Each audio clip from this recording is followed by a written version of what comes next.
A high school cheerleader discovers she is the latest in a centuries-long line of vampire slayers and asserts her newfound power to save her school from Roy Batty and Pee Wee Herman.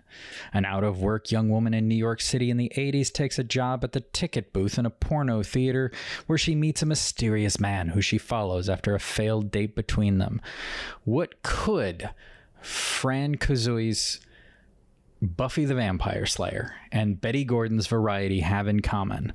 That's what we're talking about in this episode of The Celluloid Mirror.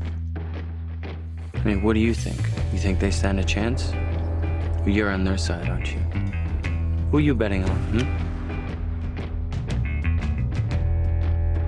Magic mirror on the wall, who is the fairest one of all?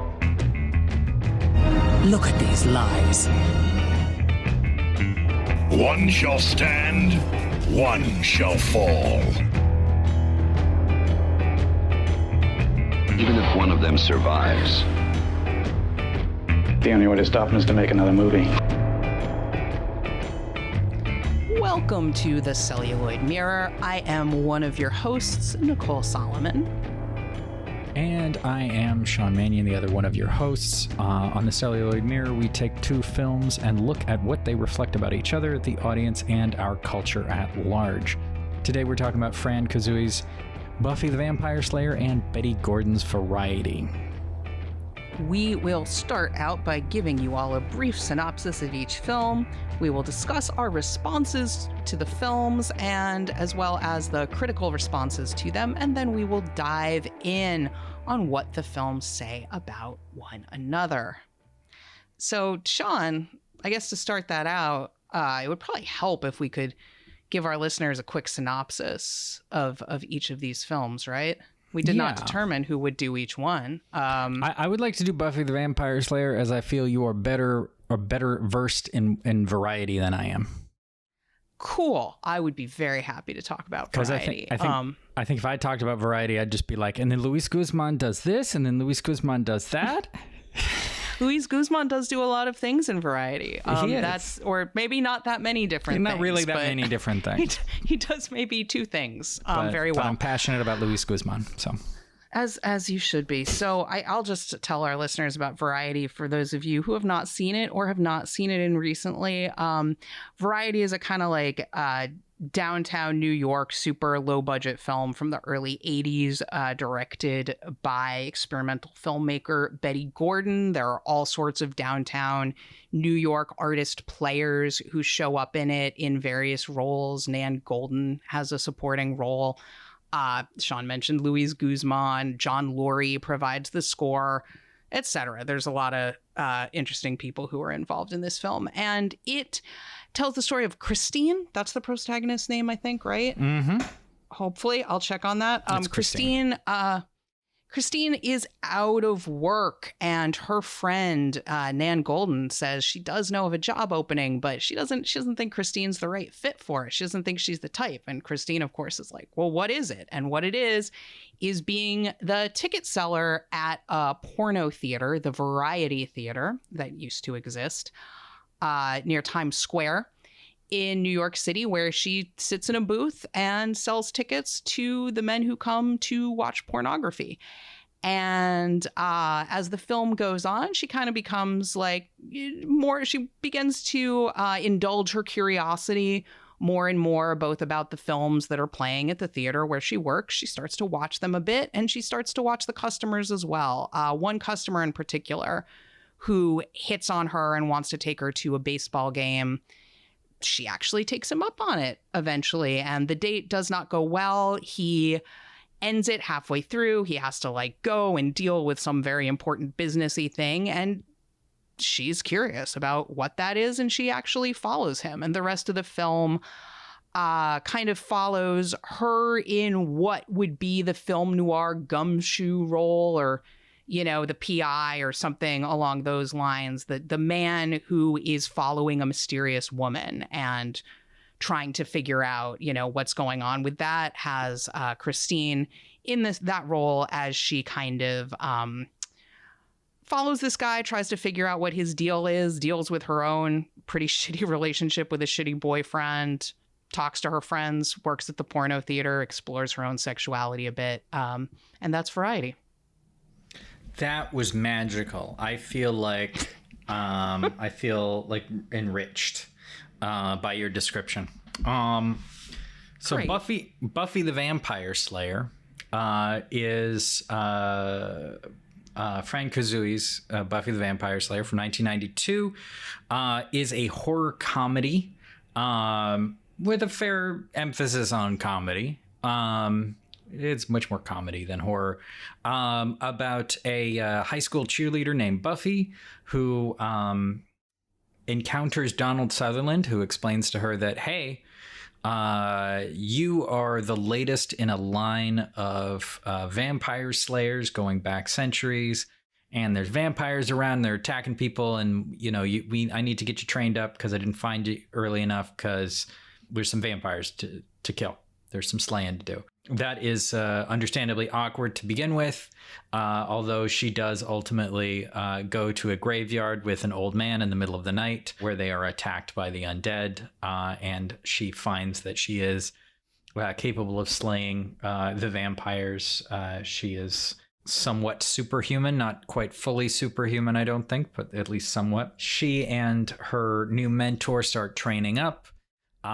She meets Luke Perry, and he's a drunk Luke Perry, who's trying to get out of town because David Arquette, his best friend, was turned into a vampire and just wants his buddy to join him. Like, it's actually kind of sweet. Like, David Arquette misses Luke Perry and tries to say, hey, like, I joined a new club, man. You should come be part of the club.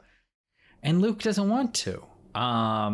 And he tries to get out of town. He can't. Pee Wee Herman stops him. And ultimately, he ends up becoming a sort of assistant-ish, almost semi-love interest for Buffy towards as the film continues, and helps her out as she fully embraces her slaying at the end of the film, and fights Rutger Hauer after the final dance of the school dance of the year, where the vampires attack the dance. And that is a very rough description of what happens in Buffy the Vampire Slayer.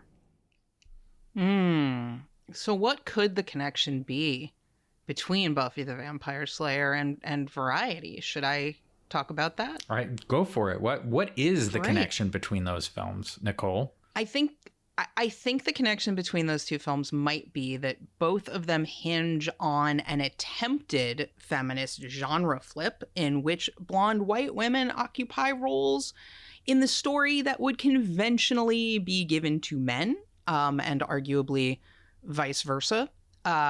Variety is a neo-noir, I would say, in which a woman is in the role of the voyeur and the surveilling protagonist. And Buffy is a horror comedy, but very much playing on horror conventions. And in Buffy, they make the pretty teen who would usually be a victim of one sort or another. There are a couple different varieties we could categorize her into. But she's not a victim at all. She is the conquering hero, almost an action hero type figure who vanquishes the bad guys. So what did we think about these films? Sean, when did you first watch these two films, and how did you feel about them? Variety I first watched last weekend because we were going to do this. And I liked it. I think I liked a lot of the photography of it. As I texted you when we were talking about it, like, once you started mentioning some of the people in the movie, you're like, Luis Guzman is, and I was like, oh, okay, I want to watch that. Because I'm enthusiastic about Luis Guzman, and I like Will Patton, who plays the boyfriend as well. He had he's still around doing stuff, but he had a little bit of a bump in his career in the late 90s because he does this kind of character, this sort of deadpan character very well. And there was a lot of roles for him in the late 90s that worked for him, but I always enjoyed him in movies. So there's a couple other sort of New York indie scene people from back then that I recognized. Not everybody, but because I'm not that well versed in it, but so it's unique almost when I recognize their names. But yeah, I mean, I enjoyed it. I like the sort of way it approaches the subject. I thought it was interesting. I wasn't in love with the movie or anything like that, but I enjoyed the way it approaches doing what it was trying to do. Like, we'll talk about a lot of this as we go, but the way that she sort of recites, at first I think it's the things that she sees on screen at the pornographic theater, and then subsequently her own sexual fantasies to her boyfriend in this very sort of matter-of-fact way, as he is increasingly just not acknowledging it, I thought was really interesting. The use of reflections that Betty Gordon has herself talked about was very apparent from the beginning, as there's a very conscious use of that was interesting. And so I enjoyed it from that perspective. Buffy the Vampire Slayer, I have seen like hundreds of times potentially, because I first encountered it on like basic cable sometime in the mid 90s. I think it was one of those movies that this, Fright Night, and a few others, like if they were playing on like TBS or something like that, we'd usually stop and watch them. Like we'd be skimming through like what's on TV. Oh, hey, Buffy the Vampire Slayer's on. Let's turn that on. I've watched it many, many times since then. I have always enjoyed it. I think it's funny. I appreciate what it tried to do in some respects with like, okay, we're going to take who you would expect to be, as it says, the victim, Buffy, and a cheerleader, and make her instead the conquering hero, as you put it. And I like the vampires in it. I think I've quoted "kill him a lot" many times since my childhood, because just when Pee-wee loses his, or Amelin as his actual name is in the movie, loses his arm when Luke Perry like launches him off the top of his van. It's funny, and it's also sort of interesting for being like largely bloodless for as relatively violent as it is. So it makes it easy for rewatching on like basic cable. So lots of opportunities to watch it, but also like it committed to certain things. Like he didn't regrow his arm or anything. His arm was just gone for the rest of the movie.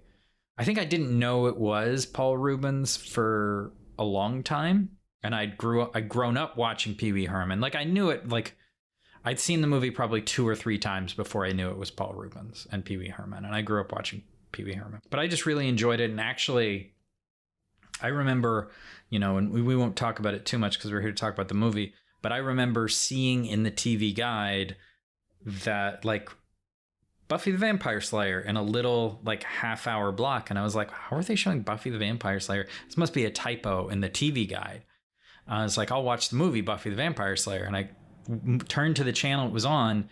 And that's how I discovered the TV show, because I wanted to watch the movie. And I don't remember exactly when that was. It would have been very early in season 1 of the show. And then I got into that for a little while. But I've always been a big fan of the movie, and to a small degree more of a fan of the movie than the subsequent television show. What about you? Well, yeah, I've seen Buffy the Vampire Slayer countless times. The first time was, I guess, in 1992 when it was released. I saw it at the State Theater in Ithaca, New York with a couple of my friends. We absolutely had been looking forward to the movie. We're like, Buffy the Vampire Slayer, that looks funny. Paul Rubens is in it. I was very aware of the fact that was Paul Rubens, and I was a fan of Paul Rubens. I grew up on the Pee-wee movies as well as Pee-wee's Playhouse. Those were very formative for me, and I was excited to see him in this like campy horror comedy. I was like, that's great. And went and saw it, liked it, was very aware of critical reaction being less glowing. We'll talk about that in a moment. And of the fact that I liked this film that was generally considered to be crap. And I continue to like it over the years. I have a lot of criticisms of it that we will talk about soon, but it is also a film that I largely really enjoy. There are a lot of really, really genuinely funny lines in this film that still make me laugh. For all the shit we could both talk about Joss Whedon and however much overrated I think we both believe he is as a screenwriter, I will give it to him that he gets off some funny lines sometimes. Totally. Like, he definitely gets off some funny lines, and a lot of them are in this. In a lot of ways, I think this is maybe the best script he's written, maybe because he had a long time to kind of work on it and let it percolate. And it was kind of his statement. It was the thing he wanted to do. And I think it is a little more coherent, actually, than a lot of his other stuff. But so I've seen it a lot. I've continued to watch it on home video. And, obviously I rewatched it for this. I know, Sean, you and I watched it with some other friends over text about a year ago. Like it comes up, and I think it's enjoyable. I do part with Sean in that overall, I do think the show is more successful at what it's trying to do than I think this movie is. I have a lot of criticisms of the show as well, though I am a big fan of it. But, that said, I also think the film gets a lot more shit than it should in terms of people talking about like, oh, the show took the idea and made it work and the movie's a disaster. The movie's not a disaster. It's just doing a somewhat different thing. And a lot of it, I think it does really well. Variety, I saw much more recently. I actually did not see that until Criterion added at the beginning of September. They added their massive collection of films about New York City that they're streaming on their streaming channel this fall. And it was one of them. And I was like, oh, I should see this film. And I was shocked when I saw it because I'm just like, Jesus Christ, I should have seen this film decades ago. Like, this is very much relevant to my interests, and I thought it was very well done. I enjoyed it a lot. I enjoyed all the stuff it was doing with genre and its interest in, how films themselves are constructed and commenting on that. I think it would make a great double feature with Funny Games in some respects in terms of how it interacts with expectations of genre and how it tries to implicate the audience towards different ends. They're very different films, but they are interested in some of the same things in terms of the craft of filmmaking and the interaction with the viewer and things like that. So I will watch it again, though. It'll be a film that I'll be revisiting. I've been thinking about it ever since I watched it. The more I think about Variety, the more I like it and the more successful I think it is. And so I'm excited to revisit that. So that's what we thought about these films. But I think critics, as well as audience members who are not myself or Sean Mannion, thought things about these films too, right? They did. We're not the only ones who saw these. They did. Buffy has a 36% fresh with critics and 43% with audiences on Rotten Tomatoes. It's kind of shocking to me that, it's not that shocking to me, maybe that like 70% of people are dumb, but whatever, 60%. It's amazing how wrong people can be as a group. Anyway. You know what it is, in part, I think, with something like Buffy? There is a huge chunk of the audience that something called Buffy the Vampire Slayer, until there's some sort of critical assessment like happened with the show where critics are like, hey, I know it's called Buffy the Vampire Slayer, but it's actually really good. And so everybody then is like, oh, I get it, that it's got this name that you'd think would make it dumb, but it's actually great. But that didn't happen with the film. And there's a huge chunk of the audience that is just gonna be like, Buffy the Vampire Slayer, this is so dumb. It's intentionally campy. It's doing that kind of like thing. Yeah. And there's a huge, like, I've come across this with my work too, where like people laugh and they'll like apologize. And I'm like, no, that's a joke. You're supposed to laugh. Yeah. No, it's weird considering how popular horror comedy has been since like always, maybe. But people still sometimes seem to think that horror comedy is an accidental genre. Or that it's and something the that's laughs supposed are everyone's to laughing just, at it. Yeah, you see that a lot. Or that like, oh, it's a lesser thing. Like horror is already lesser. So if you're not doing a serious horror, if it's a comedy horror, then you're adding lesser on top of lesser, and then that's a whole other thing. I do think that part of the audience reaction is going to come from that the film is derided by one of its own creators, or its most vocal creator. That's a good point as well. Yeah, like a lot of the people who might otherwise be like, yeah, it's not the show, but it's fun, like cult of personality around it. It's been dismissed and derided by its own originator for decades. Yeah, and what, in case anybody is unfamiliar with this, what Sean is not so obliquely referencing is that screenwriter Joss Whedon has said many times that he thinks this movie sucks and like fucked up his vision, basically. I was surprised when I saw the Rotten Tomatoes score and like a little relieved, actually, because I was like, oh, that actually, I think, is a useful snapshot for us to discuss of what reaction was at the time, because I was kind of expecting we'd see this thing that we see with some films that have been out for a couple decades and came out pre-Rotten Tomatoes, where the Rotten Tomatoes scores are not representative of the reception at the time because there's been a reassessment. Yeah. Like, I bet if you were to look at Fight Club now, for example, I bet it would have a pretty high Rotten Tomatoes score, but if there had been that snapshot at the time, it would not have. It was much more mixed initially, extremely mixed. But, you know, and I was, because Buffy does have a lot of fans, the film Buffy has a lot of fans it's accumulated over the years who like weren't into it at the time. It definitely has fans who got into it after they were into the show. But no, those Rotten Tomatoes numbers are still, they do not reflect any sort of mass reassessment. Maybe they would have been even lower initially. Maybe it would have been like 16 with critics, like 33 with audiences. That's possible. But, it's possible. A lot of people can be wrong. So a lot of people can be wrong. Variety, unfortunately, did not have enough Rotten Tomatoes qualifying critics to have a critic score. The only 2 critical reviews up on the site for that were done like in the past decade, so I don't think that's a useful barometer of the reception at the time.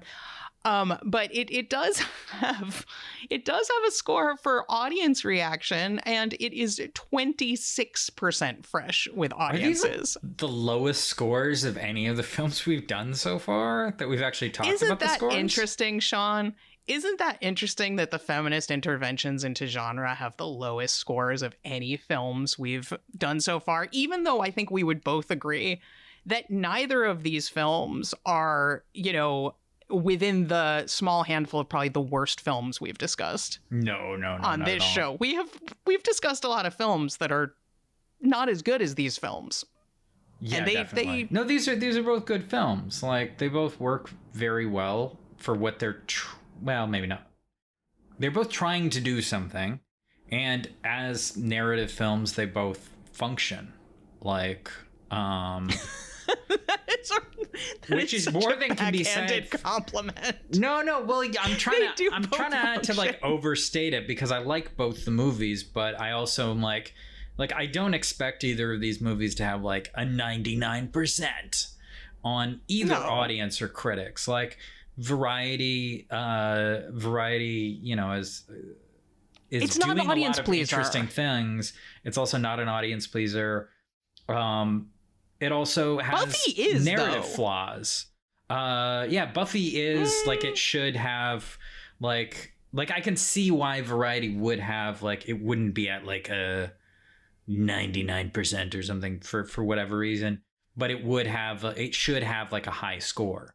Like it should be up there. And Buffy similarly, like I would like watching it again just yesterday. I was like, yeah, I can see why like people would criticize this. The action is clumsy, and you know, there's nothing really particularly interesting about the way it's shot.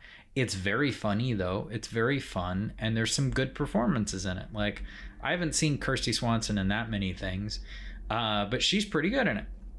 And Donald Sutherland, well, Donald Sutherland is always good, but he is also particularly good in it. So I could see it being better. Much better if circumstances were perhaps different, or if they were more fairly judged. But we also had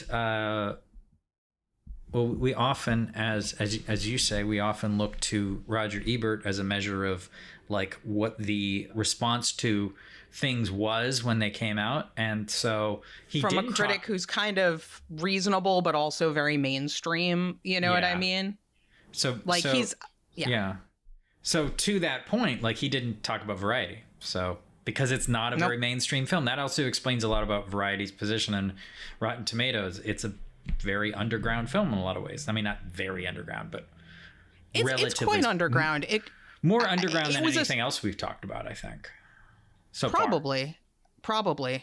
Probably, yeah. It might be the lowest budget film we've done, even adjusted for inflation. But yeah, Ebert didn't review it. Ebert also didn't review Buffy. So our barometer is just useless. Although I did find another reviewer from Chicago. I did find a Chicago Tribune absolute pan by David Kerr. Oh, David Kerr. David Kerr. He had a quote that. Do you want me to read this quote? Do you want to read this quote? Read the quote. Yeah, you don't want to read this quote. So David Kerr had quite a quote in his pan where he said there were some tone issues that I don't disagree with. I don't think the tone issues are as big a problem as most critics who cite them seem to think they are, but I don't think it's a completely made up issue. But yikes at David Kerr's critique that about Pike. Pike is played by my beloved, dearly departed Luke Perry. He said, providing love interest is teen heartthrob Luke Perry of TV's Beverly Hills 90210. Someday maybe we can do an episode about an episode of 90210, like a two-parter or something, treat it as a movie, Sean. I would love to talk about some 90210 on this show. Anyway, in the great teen heartthrob tradition, Perry comes across as wan, sensitive, and of ambiguous gender, and seems destined to finish his career playing self-mocking cameos in John Waters' movies. Don't torture me like that. If only Luke Perry was around right now. No, he fucking didn't. His last role was fucking Once Upon a Time in Hollywood, which obviously fucked that movie, but it's but one of the best parts of it. It's definitely one of the best parts of that otherwise unbearable movie. And he also was a regular or semi-regular on Riverdale. He was a regular. He was Archie's dad. He was Archie's dad. I couldn't remember whose dad he was. Yeah. He was Archie's dad. He was on like every episode of that fucking show. And now there's no reason for me to watch it anymore. So. Yeah, we've talked about that show. Yeah. That show's a problem. Anyway, that's not how his career went. Also, like, ambiguous gender. He's not remotely ambiguous. Like, he's definitely... I don't think David Kerr knows what those words mean together. No, like, I think he's just kind of saying stuff. He's very much a guy. And he's very much a fucking guy. Maybe this wasn't as common a type in 1992, but it was not an illegible type of like the somewhat sensitive feminist guy. Right? He's who fucking Joss Whedon wishes he could be. Yeah. But Joss Whedon did not look like Luke Perry. Let's be real. No. That was not a no. He's yeah. Also, Pike's a much better person than Joss Whedon is. Well, we don't know. We only see Pike for like 45 minutes. From what we've seen of Pike, what we saw of Pike was much better. You think Joss Whedon never helpfully brought anyone a fucking bag full of steaks? That was really helpful. I loved that moment. It's good. No, that's one of my favorite parts. Is like he's like, I thought you might need these. So anyway, I do think that review in the Chicago Tribunes, which we can link in the show notes, is pretty representative of what the critical response is. This is junky. This is a mess. This doesn't work. It's bad. Occasionally, some people would be like, Donald Sutherland's good, though, or Paul Rubens is fun, though, like, or whatever. But overall, like, this is a junky mess. And then sometimes weird little digs like this. Luke Perry is one sensitive and of ambiguous gender and whatever, like that thing. Variety, also, as you might expect, got, we could say, very mixed reviews. There were some reviews at the time who kind of like got what it was putting down and engaged with it and thought it was interesting. But there were a lot of reviewers who, frankly, I think, much as we've come across with other films we've discussed, they were not equipped to review this film.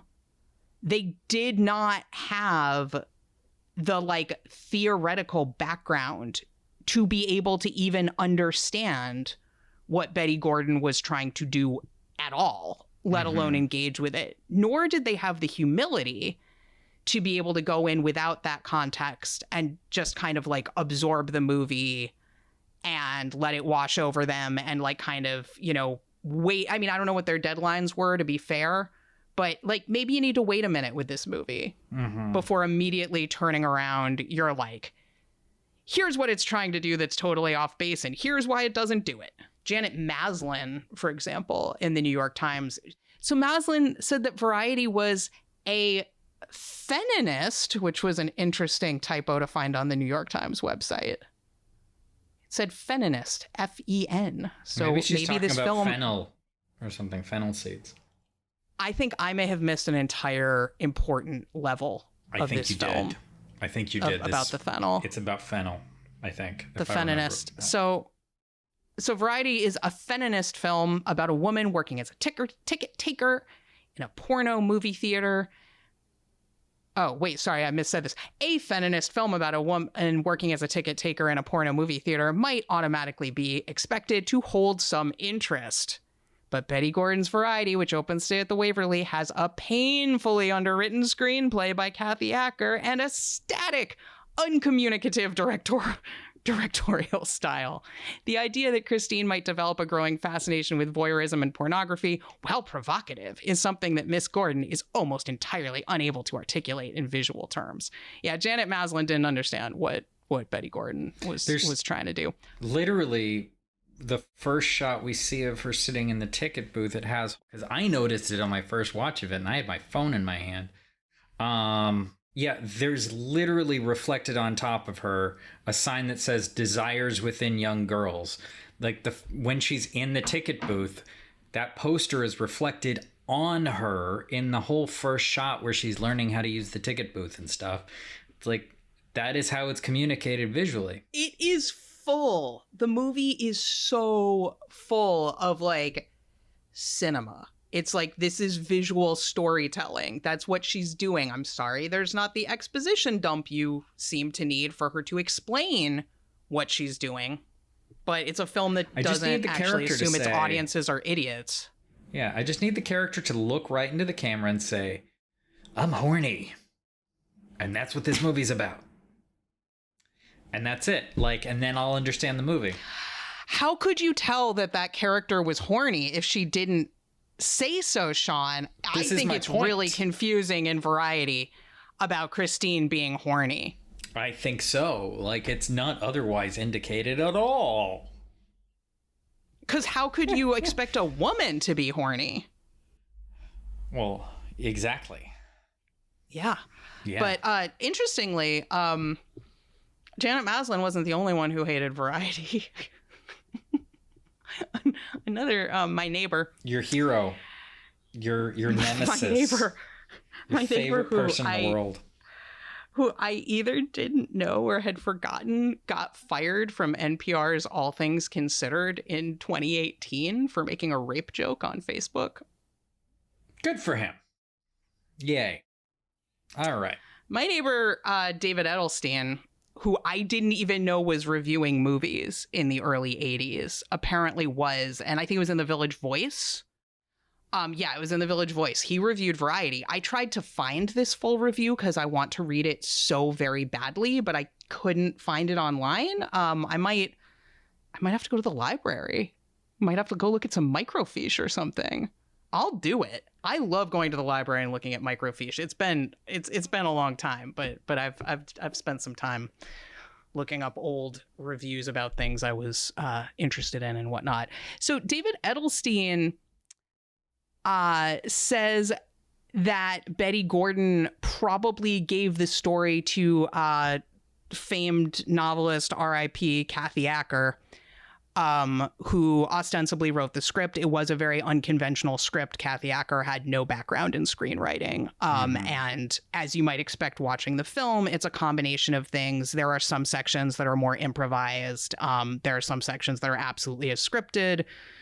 Everything I've read about this suggests that in terms of the story narrative, what we see on screen, it was very much a collaboration between Acker and Gordon. A lot of things changed. Whatever. But David Edelstein thinks that the reason Betty Gordon wanted to collaborate with Kathy Acker was probably that she gave the story to, quote unquote, punk author slash exhibitionist Kathy Acker, thinking Acker would dredge up juicy, fetid stuff from the apparently bottomless pit. I think this has something to do with the fact that Kathy Acker had worked in various Times Square adult establishments. So, and wrote about, and to be fair, also in her fiction, you know, wrote about like all sorts of things about sex and violence and whatnot from a feminist perspective.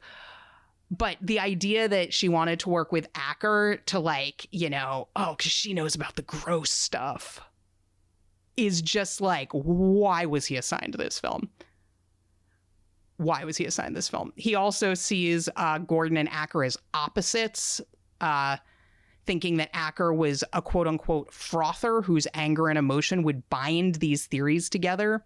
He sees it as being Kathy Acker's the emotional one and Gordon's the theoretical one, which, like, he's spent a lot of time thinking about this for somebody who has drawn so few conclusions of any merit whatsoever. And how that it's very weird that the piece I was reading that quoted from this pointed out that it's odd that he would set the whole collaboration up as being this binary when so much of both artists' work is about rejecting a binary between theory and emotion and showing that those two things are not mutually exclusive. Also, we haven't talked about the ending of Variety yet, but in a very Funny Games review-esque flourish, David Edelstein said that there should be a sign on the box office window that says, "Be advised, this movie has no ending."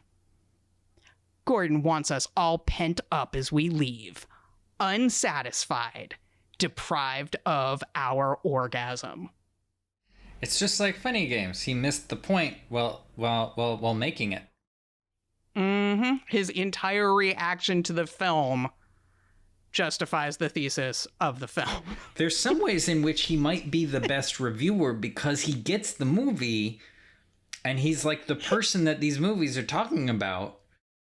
And he can iterate, and he can state the point of the movie. He may not get it. He may not get that it's about him, but we should just read him to go like, okay, so what is he saying about the movie? Okay, there's the point of the movie. His negative reaction to the movie is the point of the movie. Now I understand the movie.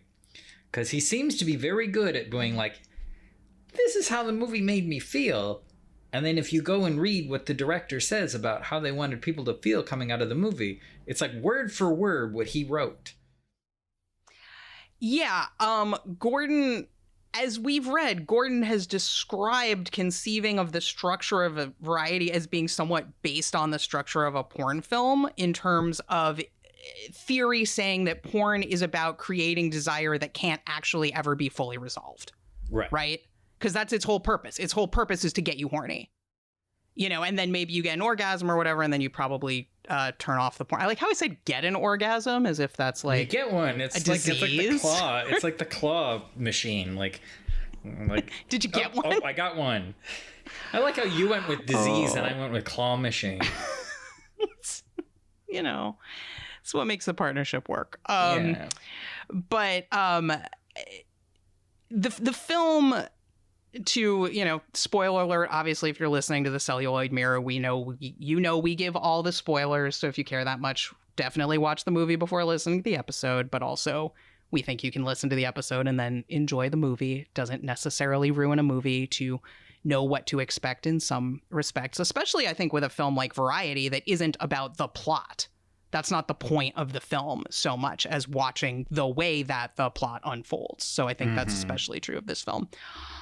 So as we discussed, it's about this guy, this woman, and she's kind of following this guy. Her shitty boyfriend's a reporter who's reporting on like some organized crime business. And I think she kind of suspects that this guy at the theater might somewhat be wrapped up in that. And she, you know, spends most of the film like kind of tailing him while also living her life and things like that. And the film ends with her calling him on the phone and arranging a meeting. Mm-hmm. And we never see the meeting. Right. We never see this meeting, which at the time, even at the time watching it, I was both like, God damn it, I really wanted to see this meeting. And also like, well, of course that makes sense because nothing they could possibly depict in this meeting would live up to the question that is being set up of like, oh my God, what's going to happen? Like, what are we going to see? Yeah. What are we going to see that's going to add anything to what we saw? Because it's not about that. It's not about what happens then. It's about everything that led up to it. Yeah, it's like her goal is not to actually find out what the thing is. Like, it's to actually confront him about it. It's to move from the voyeur to the participant. It's so really the resolution is setting a meeting, is saying let's go talk about it. Like, I agree. Yeah. It's about the journey. It truly is about the journey in this film. But all of this apparently was just completely lost on David Edelstein, who's like, I didn't even get to see the hot blonde lady have sex with the mobster. Or find out what the mobster is doing. Yeah. Or anything. Or whatever. So, anyway. he needed his release. Which is, and was mad. A thing that other people have said, and also would be a common response to a film like this, or any film. Sure. Like, if you don't give them the thing that they kind of want, they're gonna be mad about it. It's just, not to defend it's him. almost ironic for a film critic, though. Random audiences, sure. But if you're a film critic, the reason you're getting paid is you're supposed to be better than the average person in having some fucking idea about what a film is doing, what it's trying to do, and why. And for a film that is so clearly its raison d'etre is not entirely, because I think it is also about just like desire in and of itself, but it's about playing with genre conventions. Mm-hmm. So here's how it's supposed to go, and I'm going to do the opposite of it because I'm trying to, kind of circumvent and undermine genre conventions in a very similar way to how Michael Haneke tries to do it in Funny Games, towards different ends in a lot of respects, although there's a little overlap. And yet again, just the point, David Edelstein. Yeah. Janet Maslin did like Buffy a little more than Variety, though. Going back to her for a second before we leave the critics behind for the moment. She did say that Buffy is a slight, good-humored film that's a lot more painless than might have been expected, and praised Swanson's deadpan delivery, praised the dialogue, said the film was breezily directed by Fran Kuzui and slows down to make room for some mugging from Mr. Perry, who plays a potential vampire bait, who is better at being studiously cute than really acting. I mean, tough, but maybe fair. It also loses speed during Buffy's transformation into a pom-pom waving woman warrior. Not sure I agree with that. Her conversion may be commendable, but it's a shame to see her drop the princessy mannerisms that make her early scenes so amusing. I'm not sure I agree with that criticism exactly, but I think it does point to, ironically, since she hated Variety so much, but in terms of the like feminist subversion of genre tropes, I think it does point to some of the limits of Buffy's feminism. Sure. I do. I mean, yeah, go ahead. I guess I didn't see Buffy's transformation as being as extreme as Janet Maslin did. I mean, I don't know if I see it as extreme. I see it more as like my read for her transformation isn't that she has a transformation so much as she drops a level of artifice. Like the whole like cheerleader thing and all of that, because in later scenes, she becomes a much more sincere person in interacting with people. Like, it comes through occasionally when she's interacting with, like, in little ways, when she's interacting with Donald Sutherland early on. Like, she's not dumb. Like, she has, like, somewhat, like, she's not just like, oh, I'll go with you to the thing. She's like, are you like a pervert? But but like in a way where she's aware of the world around her, and that gets dropped as it goes on. And things like when she brings Pike home and they have the moment where she's like icing herself and she's kind of explaining where things are going on, she seems to be somewhat like different, but really what it is she just dropped the cheerleader act. And there are moments early on where it's clearly an act when, and we talked about this a little bit before the show, before we started recording, but like my interpretation of when her parents are going around, when her boyfriend is like, I can't remember, thinks my name is Buddy, I think, is what the mom makes the joke. You know, there's a joke with the mom using the wrong name. and she's like, I think she thinks my name is Buddy. Like, it's a little moment and it's a joke, but it's also a moment of like, no, but actually, like, my parents are absent. They're not here. I have, like, her whole thing is an artifice up until the point where she starts to drop it. And probably my favorite scene, which is the one between her and Donald Sutherland's Merrick, where he finally makes a joke, which is one of my favorite moments of the movie, because they have like this real bond moment, not too early on, but like right when we need it, right when they actually have this more personal exchange between them. And with her, like, there's, again, yeah, she drops the artifice, and she doesn't transform, she just sort of reveals herself. Right. And I agree with that. I think what the Maslin quote pointed to for me was that for all the films about, like, you might think this blonde cheerleader is an airhead, but she's actually not. You know, you can be a cheerleader and into dresses and be a girl and not be, like, shallow and a victim and all, you know, an object rather than a subject and whatever else, like, very kind of second wave feminism 101. But then the film itself is actually somewhat not quite femphobic, I'm not gonna say, but like, Buffy is the only complex female figure in that entire supposedly feminist film. Yeah. She's the only female character. Yeah.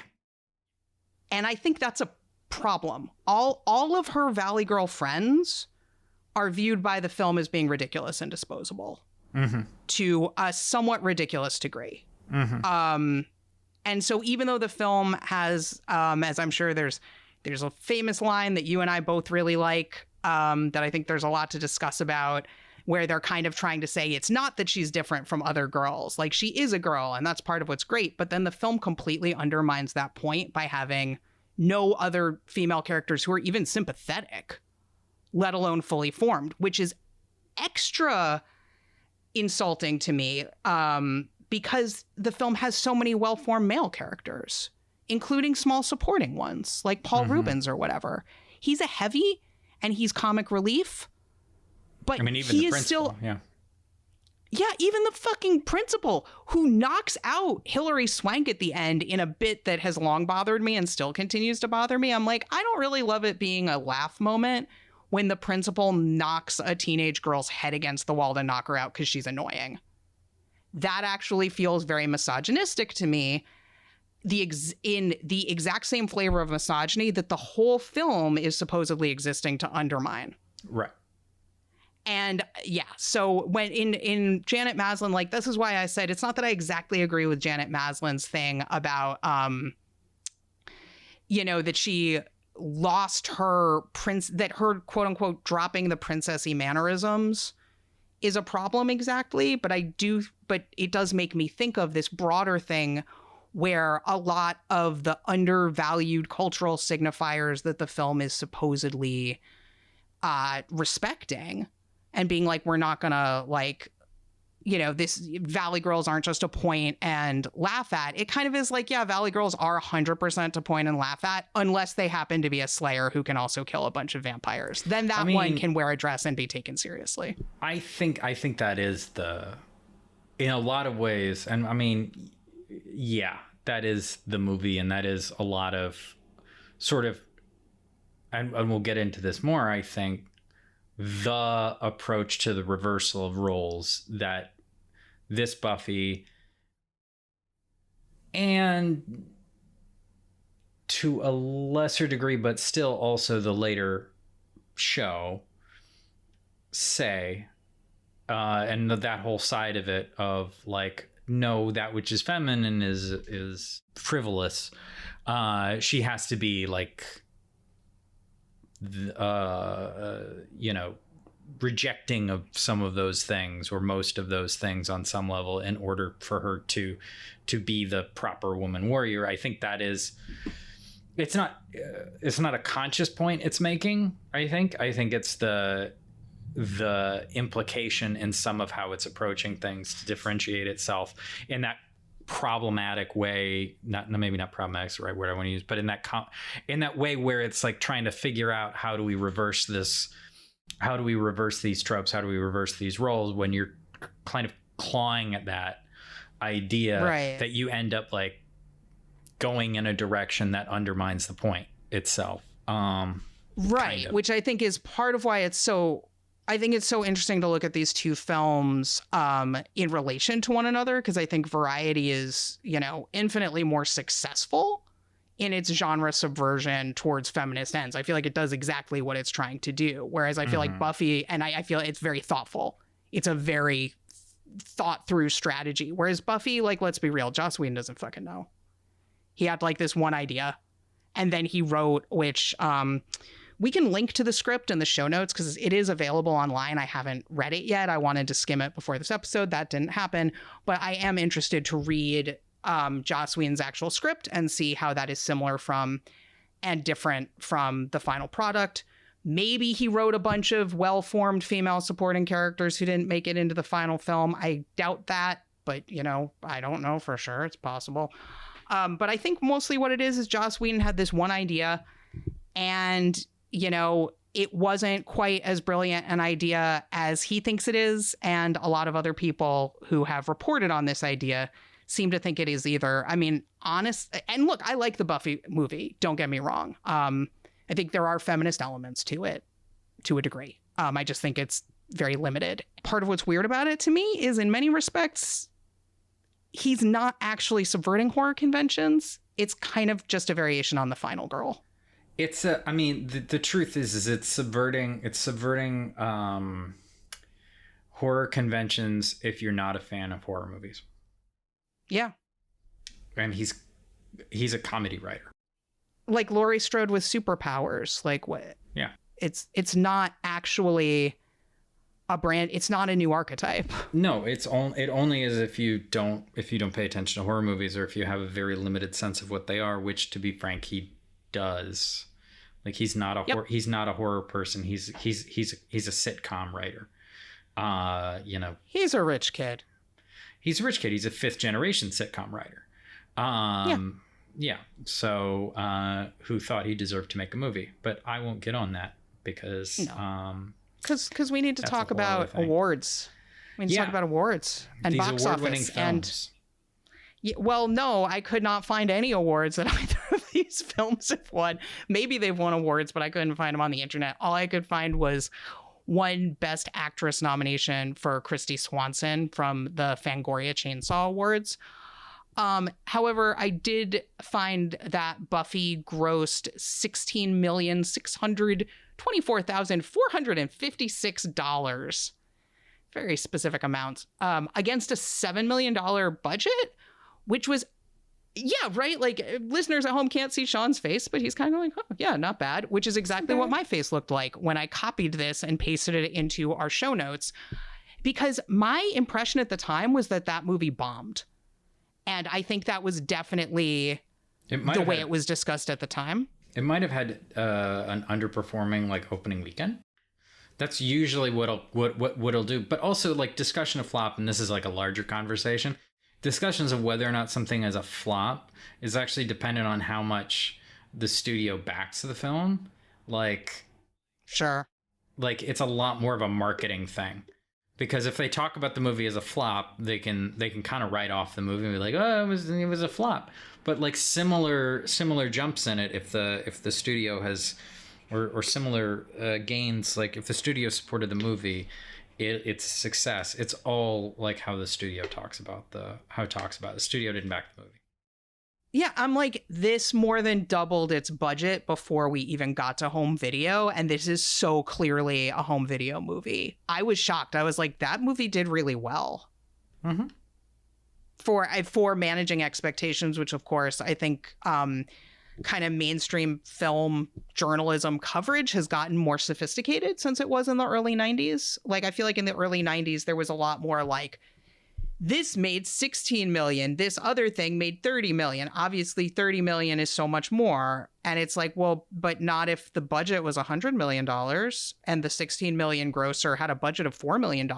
Those like budget to box office ratios, I just think are a lot more immediately part of the conversation now for the layperson than they were at the time. Like, I was very young at the time, but this was right around when I was very much getting into film and was like, you know, reading Premiere, reading Movie Line, reading Entertainment Weekly, subscribing to all three for a while, like tearing out the full page ads for movies I liked and putting them up on my door. Like, I was getting into being a film nerd around this time. And I was reading box office charts like every week, you know, I was interested in that. And so, yeah, Buffy did better than I think its reputation might have one believed.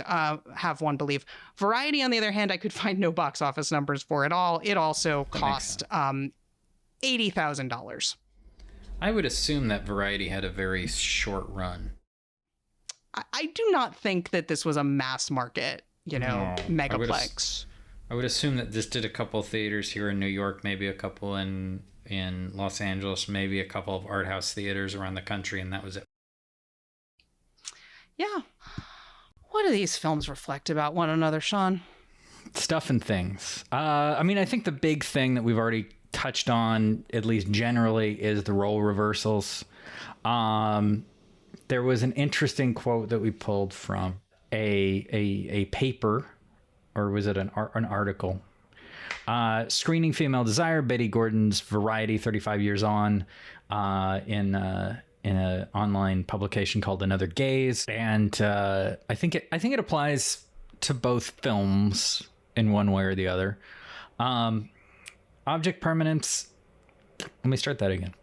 Object permanence, that is the ability to understand that objects continue to live in the world even if they exist outside of one's frame of vision, is said to develop in infants as young as 5 months. And yet for many men in the world, this formative developmental process seems to have stopped, short of realizing that women too experience rich and complicated inner lives. Betty Gordon's Variety, a neo-Hitchcockian thriller about a young woman's sexual awakening, takes aim at this distinctly masculine conceit. Stare long enough into the abyss, gentlemen, and the abyss will stare back.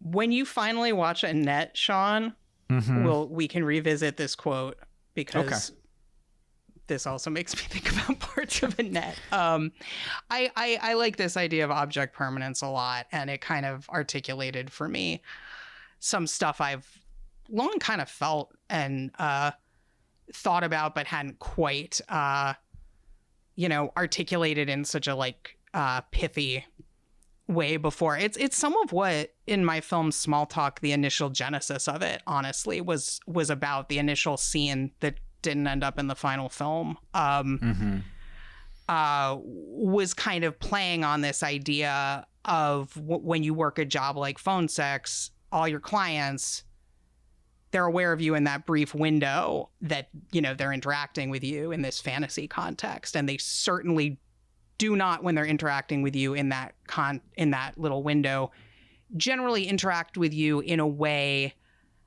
that suggests they don't think that when they get off the phone with you, you just go back in your box or something and wait for them to call you again. You only exist to them in these conversations. And as far as they are concerned, you know, you are not a full person who, when you're off the phone, is doing other things. Or when you're on the phone, is in an actual house and things. And the initial scene I wrote for that film where the protagonist is doing a phone sex call while dismembering a body at the same point was kind of pointing to that, for me, where that came from in my psyche was about that, women people perhaps, who are whole people with all sorts of stuff going on in their lives and maybe have this job where they interface with men. And that's one little sliver of the whole rest of their lives. And they're probably playing a role in that little sliver. So it's not the goal is the guy should know about your real life. That's not the point. It's that the guy should be aware that the person they're talking to is a person who is playing a fantasy role. Even if they're not thinking about it while they're jacking off or whatever, they should kind of be aware of that. But of course they're not. This is part of why clients are not historically great labor advocates for the sex workers they rely on, for example. Right. Things like that is some of what this brought up for me and got me excited about. And I think, I mean, while it's directly talking about variety, I think it also applies to conversations about Buffy and Buffy's what we were talking about with the transformation or such. And like, I think to a certain degree how I don't necessarily think it's a transformation for Buffy so much as a dropping of artifice. It is a revealing of her inner life, is that she is a more complex person underneath the cheerleader facade, even though nobody else in the movie or no other women in the movie necessarily get that opportunity. Like it's nor are there any women in the movie who are anything else. There could be a female teacher. There could be female vampires. Why were there no fucking female vampires until the end? Right, you're right. Not with lines. Yeah, not until the very end. You're right. My take on that, not to drag us too far afield, but my take on that, I was watching it. I'm like, I guess it's because, like, you know, in this somewhat simplistic, second wavy feminist conceit for this film, maybe the vampires are also kind of supposed to be like the patriarchy. Like maybe it's an intentional choice that all the vampires that are fighting her are, you know, underestimate her in a sexist way. Like, I think that's part of the point. That said, I think that speaks to how the film is not quite as deeply conceived as we wish it would. Because, like, I'm like, okay, I get that this is maybe part of the point, but I think you could have made a better point. Right. Like, you could make a point where the vampires kind of stand in for patriarchy and also show about how women help perpetuate patriarchy as well, for example. But maybe that was a bridge too far for, you know, Joss Whedon's burgeoning feminist consciousness or whatever.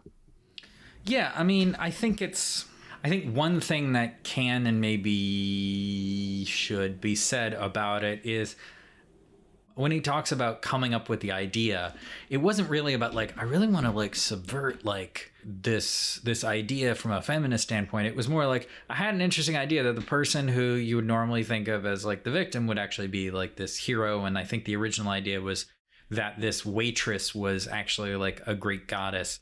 Yeah.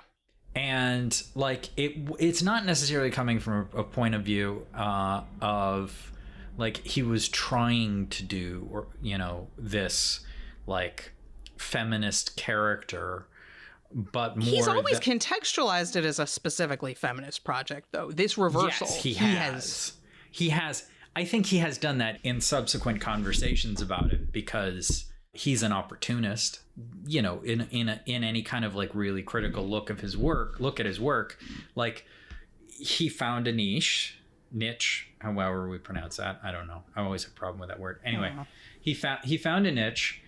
He found something that like it would work for him. I don't think it was completely outside of what he believed in, or at least thought he believed in. And so he leaned into it and he said, yeah, no, it always comes from this like ladies, man. Like, he does also identify one of his inspirations as the X-Men character Kitty Pryde, who's an interesting kind of one to look at, because I don't know that she's necessarily like a strongly feminist character, but she's also not like, she was an evolution in those books of like what they were exploring with the kinds of characters they were doing as a teenage girl. It was trying to introduce like, we want to have a teenage girl in this book that has the concerns of of what we think a teenage girl is concerned with. She was somewhat frivolous, and she's not exactly like who Buffy is at the beginning of the movie, but there's like tones of that. And like, I think it doesn't necessarily come from like, I, you know, want to reverse this. It's just, you know, we both are screenwriters. We both like have ideas. I do suspect that it was just like the person you wouldn't expect. Like, there's a fun idea for a movie or a story. let me do that, and not necessarily like Variety is conceived as a let us deconstruct something. Because it comes from there, it's much more successful at doing it because they knew what they were doing. And I don't think he necessarily, in writing the script, I don't think he necessarily knew exactly what he was doing. He was just playing around with some ideas, and it worked towards it, but it didn't achieve it. Also, Betty Gordon and Kathy Acker have a lot more to say about their subject than Joss Whedon did. It's interesting because you can see the template in the movie of a lot of stuff that continued in the show and themes that have replayed through his other work over and over again. You can see a lot of it right there. And he's got his pet issues. He's got his things to say. He wants to say that certain sorts of sexist male behavior are gross and bad and should be punished, and that it's hot for ladies to be strong. And, you know, some stuff about like how to be, you know, a dude who's not a nightmare in the world, something that he has failed himself personally at achieving. But, you know, a character like Pike in a sense is like, you know, okay, here's a male teenage character who does not subscribe to the patriarchal attitudes that most of the other men, including his best friend, do, which I thought while watching the film of the, like, I'm like, this would not fly for me today, where the awesome, like, feministy male love interest is best friends with, like, this dude who's, like, literally shoving a hot dog that he's holding, like, at his crotch at, like, Christy Swanson's face. Like, that was disgusting. And it was supposed to be disgusting. Right. It was absolutely supposed to be disgusting. But it's kind of like, I remember, I think you and I and some other people were having a conversation while watching some other teen movie where there were sexist guys recently. And somebody made the point about, like, yeah, the feminist guy who just happens to be friends with all these super sexist dudes. What does it say about you that that's your best friend and he's behaving that way? And you're, like, disapproving, but you're also not like, cut that the fuck out or we're not hanging out anymore. Yeah. It's just like, oh, man, why are you letting me down by being sexist? That's not the cool way I am. Well, I mean, I think I don't disagree with you, but I do think there's a weird vagueness about Pike's character that like, I don't know how old he is because he lives over the garage. Because Luke Perry was 30. Right. But he lives over the garage. There's no parents. He has a van. But he's in high school. Is he? We never see him at the high school as a student. He goes to the dance. Right, but like he goes to the dance to see Buffy. I think it's implied that he's a student. Okay. Maybe he just doesn't go to school. But I think he's supposed to be her age. I think, I think it just doesn't, it's just not clear. I think the movie's not clear on where exactly he fits in there. And like, I don't know that it's that important, but I think like it's a little unclear. There's little things about him that are like, what's going on with, because he's an alcoholic. Like he's drunk for like the first half of the movie. Much like his character Dylan McKay on 90210. I mean, he's got, I don't know. I mean, he's in high school. They're high school. I think he's supposed to be like a burnout. Yeah. And he kind of gets his shit together. Yeah. Like he has, well, I guess like he has not necessarily a transformation, but sort of an awakening, if maybe that's a better way to put it. Much like he has a little arc. I think he does. Yeah. Yeah. They both have sort of an awakening of like, oh, there's actual, like he starts to turn around when David Arquette shows up at his window. And he starts to realize that there's something larger going on. There was a moment with him and Buffy that we both were very struck by. Right. Once they go to the dance. So they go to the dance.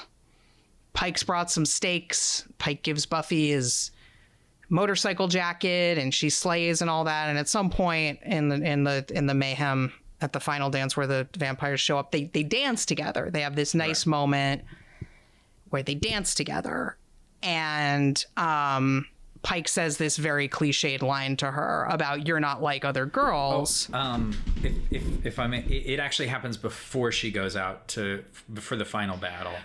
Right. I realized after that it must have been before that, but at the dance, yeah. But they do have another moment, I think, towards the end where they dance. But like before the big fight, he does say that you're not like other girls, and she's, it's in this moment where she's trying to be like she returned to the dance to kind of reject her destiny.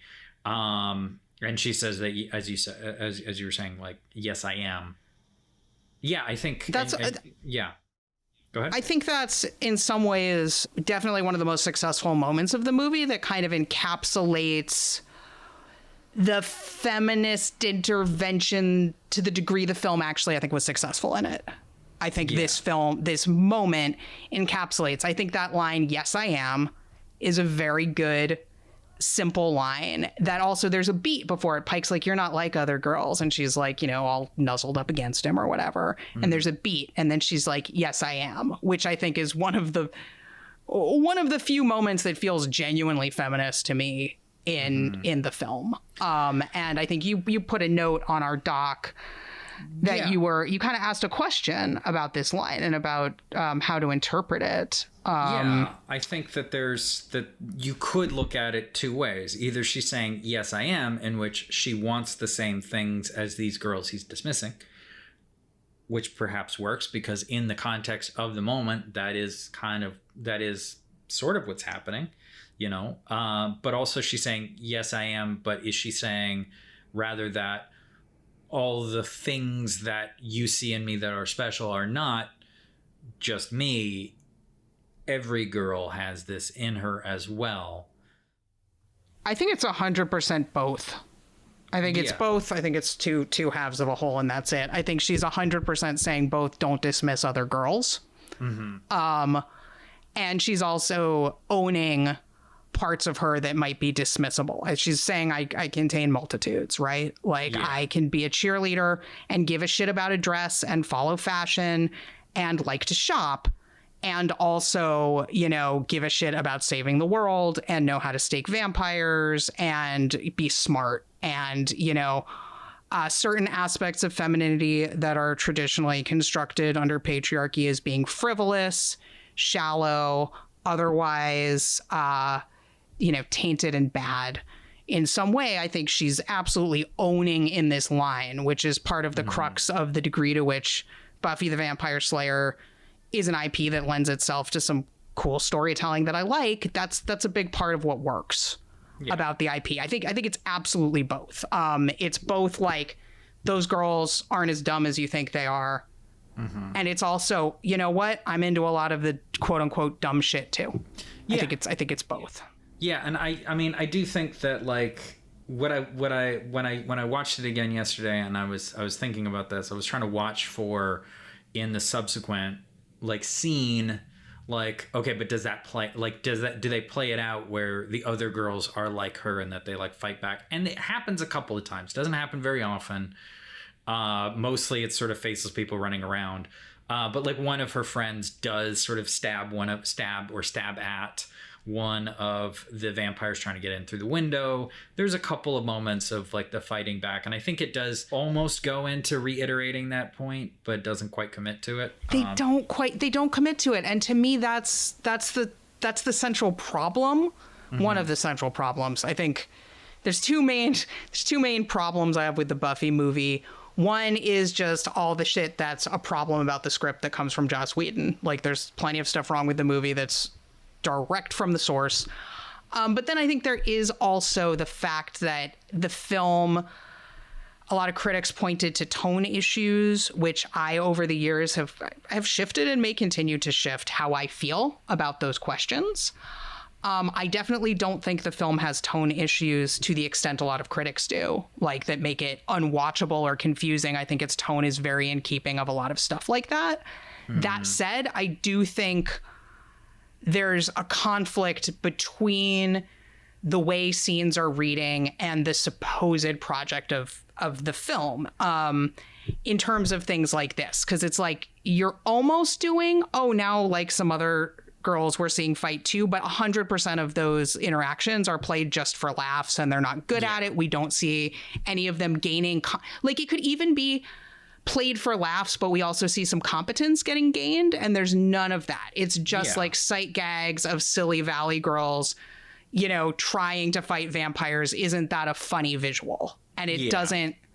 And for a film that's supposed to be like in the I'm not like other girls, yes, I am, like it kind of undermines that moment to just play it on that level, to not show any complexity. And that's part of what I think doesn't work about the like everything being heightened, like haha funny Valley Girl shit. That's so much of the movie. Everything's kind of got quotation marks around it. And, you know, even the opening scene could play at, which is like a vampire flashback to Christy Swanson as like the first Slayer or an earlier Slayer in olden vampire times. And it's played campy.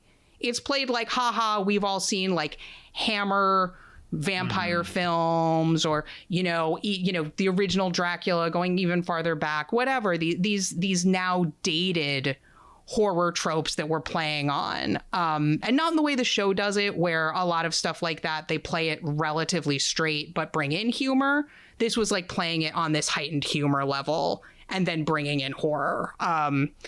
And I think that the mileage varies on how successful that is in terms of trying to make it a feminist movie, because it largely collapses. Not largely. I would say entirely collapses all of the teenage girl characters besides Buffy into like two-dimensional sight gags. Yeah, most of them are indistinguishable from one another. Yeah, not Christy Swanson. Hilary Swank stands out because it's Hilary Swank. I'm like, oh, it's Hilary Swank. Yeah, but that's it. Yeah, but she could be the one who, like, if she didn't have a career after this, like, it would be very hard to tell, or the kind of prominent career she had after this, it'd be hard to tell the difference between, like, is she the one who, like, sleeps with her boyfriend, or the other one? Like, you wouldn't be, like, because they even look very much the same. Absolutely. I do think that Variety does a better job than Buffy the Vampire Slayer, in terms of you made some notes for us that there's an argument that Christine, similar to Buffy, at least the Buffy in that moment with Pike, where she says she is like other girls, that similarly Christine is not unique in Variety, and her interactions with the women at the bar show that to a degree. Both Buffy and Christine are not unique expressions, but representations of potential within all the women around them. Yeah, I mean, I think Christine's more of a specific character. Well, I think they're both specific characters. And Christine's, I think you're onto something. I don't know if I'd phrase it exactly like that, but right. I think Christine, one of the things I loved about Variety is it has these scenes I think are great, where she's just hanging out at a bar with her friend Nan, helpfully played by famed photographer Nan Golden, and, you know, a bunch of other people, including like Cookie Mueller from the aforementioned John Waters from his Dreamlanders, one of his regular standbys. Cookie Mueller shows up in this too. Just talking about work, talking about how work sucks, talking a lot of sex industry specific stuff also, that I was delighted. For example, there's a woman in one of these bar scenes who like basically details working at a strip bar and getting entrapped for solicitation by the NYPD. And from what I've read, the stories the women tell in the bar were not scripted. Those were largely improvised, and those were largely stories that women were telling from their own lives. Okay. And because the strip club solicitation entrapment story, I was just like, holy shit, that's exactly like the type of shit that the NYPD still does, entrapping sex workers. And we don't see that in films very much, or hear about that in films very much. We do a little bit sometimes, but it was so delightful and refreshing to me to have a woman just tell a story about, like, yeah, this is what a day at the fucking office is like for me, because that is so many women's stories, and other people as well who, you know, work in these industries that people don't want to hear true stories about so much. And, you know, all the women are different. Christine, one of the things that's different about her than some of her friends is like, she's more sexually frustrated, I would say. Some people are like, oh, she's repressed. And I just don't want to say a woman in a film is sexually repressed ever again. I just don't, because everything gets called, they're like, oh, it's about sexual repression. It's like, well, maybe, but it's also about like so many other things. But she's sexually frustrated. She lacks some sexual outlets. I don't want to. Oh, now I'm starting to. I wanted to start talking about her and her boyfriend, but we can talk about her and her boyfriend contrasted with her boyfriend, because I think that's the natural next extension of what we were already talking about. Okay. Well, we've got in Buffy, she meets a guy and starts getting interested in a guy as a part of her kind of growth. Who's this guy Pike, who is better than the dude she's with at the beginning of the movie. At the beginning, she's with just some kind of, more typical man playing a teenage boy, at least, like kind of jock type, more threatened by her power, that sort of thing. Whereas Pike is not. So Pike's like kind of, he's supportive. He's the supporting male love interest. And he is there to support her. He is not there to usurp her. He is not there to be threatened by her. He is not there to put her in her place. He is there to just be like, oh, she's great. Look at that great thing she's doing. How can I help? Which is a pretty nice model. Like, that's great. He's being genuinely helpful. He brings her those stakes. I was like, that is helpful. That's not, oh, I need to play a role so that I feel like I'm doing something. That was actually helpful. Good job, Pike. Yeah. And on the other side of things, though, Mark, the guy that Christine dates in Variety, like, he sucks. He is not a good boyfriend for her. He's like not interested in her very much, it doesn't seem like. And he also absolutely cannot deal with her job. Unlike Pike, who's kind of like vampire slayer. All right, that's unusual, but I'm on board. Yeah. Mark is like, when she tells him that he got this job, he's clearly upset about it, but he also doesn't try to talk to her about it. No, he's just like, I don't feel comfortable with this. And that felt so true to me. And I felt so bad for Christine. I just, if you have ever worked a job that will make people look at you like that, which, as you know, I certainly have. It's useful in terms of dating, honestly, because it's a good litmus test. Like, unlike Christine, at the time I was doing kinds of work that would cause people to look at me like that. If somebody looked at me like that, I'd be like, yeah, great, bye. No. And I would always be like, you know what, better to know now. Better to know now, because honestly, even if I wasn't doing work that made people look at me like that, I would not want to be dating somebody who looked at people who did that kind of work like that. Anyway, so it's a useful litmus test. But poor Christine, unfortunately, doesn't 100% cut him off at first. Although I can't necessarily say unfortunately, because she's on her path of stuff, and she's like interested in meeting up with him. And I think after his first negative reaction, I don't know that she's really expecting support or anything like that from him. No, I don't. When she like does meet up with him, so I don't know if I might take back that it's unfortunate that she doesn't just completely cut him off. If she wants to see him, and like whatever, she can see him, but he doesn't like her job. And then there's a couple scenes that we kind of touched on more obliquely before that I found very striking and contained kind of an analogous maybe favorite line for me. I think maybe my favorite line in Buffy is when Buffy says, "Yes, I am," when he says, "You're not like other girls." And I love the line in Variety where there's a couple scenes, like we mentioned before, where she starts describing the films that play at the theater she works at to her boyfriend. And, you know, he can't deal, he doesn't say like, hey, could you not suddenly launch into a super graphic, pornographic play-by-play while I'm trying to play pinball in this bar? Which, to be fair, that would be a reasonable request. Not everybody's always up for hearing super graphic sex talk at the drop of a hat without checking in first to be like, hey, I'm just going to launch into some pornography now. So that would be fair, but that's not his reaction. His reaction is he just can't handle this at all and gets mad. And again, doesn't want to talk to her about it. just gets mad. And he's like, what are you doing? And she says, I'm telling you about my life. Right. And that line, I felt like it's a very simple, concise little line. It contains so much, and it resonated with me so much. I was like, I know what that's like. Well, I mean, don't get me wrong. She is not just telling him about her day and it happens to involve some sex stuff. And he's like, oh, sex stuff. Like, I mean, she is doing a fairly extreme thing that one could reasonably be like, I don't need to hear this I right don't need now. the specifics.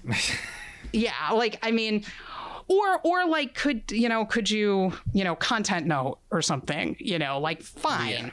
But that said, it is public. Yeah, exactly. But I think we both got from it that that wasn't his problem with it. No. That wasn't his problem with it. His problem was with the whole thing. He wasn't going to be okay with any of this under any circumstances. He does not want to hear her articulate her desires or articulate anything having to do with, Right. a robust, enthusiastic sexuality. And so when you have a job that make people look at you askance and inherently has to do with a certain kind of graphic sexuality, that's the job. She works at a porno theater.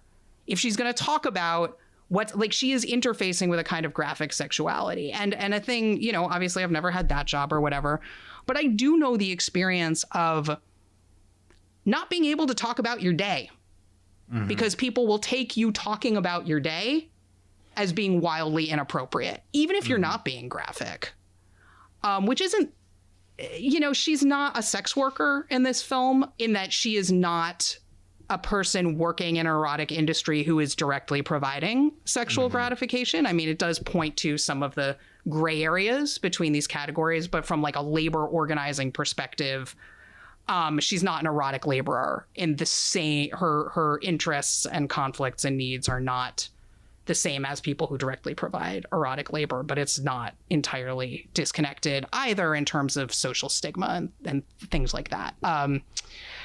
But yeah, I'm telling you about my life, like, which is true. And I mean, the subtext of that is she's telling him about that she fucking like is horny also.